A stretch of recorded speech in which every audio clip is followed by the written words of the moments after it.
Sosok Nisa Ashifa yang diduga dihambili Arsyad Ahmad, seorang pengusaha. Sosok mantan pacar Arsyad Ahmad itu mendadak viral usai kabarkan baru saja melahirkan bayinya. Kabar ini menjadi viral, pasalnya dikabarkan jika Nisa Ashifa belum menikah namun sudah melahirkan seorang anak. Nisa Ashifa dalam unggahan Instagram sempat menyinggung sosok orang zalim diduga ayah dari anaknya.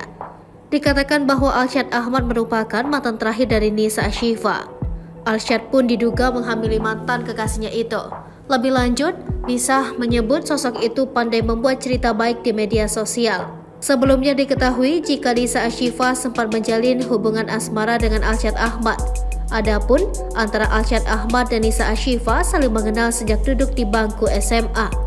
Hubungan asmara tersebut berakhir pada 2018 silam lantaran ketidakcocokan. Fakta tersebut sempat diungkap Arsyad Ahmad sendiri tak kalah muncul dalam konten YouTube The Hermansyah. Nisa dikenal sebagai selebgram yang memiliki 36,7 ribu follower dengan nama @nisa_syf.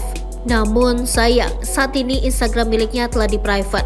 Nisa Ashifa menganut agama Islam dan kini telah genap berusia 26 tahun. Dilansir dari akun Instagram pribadinya, ia memiliki berbagai jenis usaha mulai dari oil, aromaterapi, dan lainnya.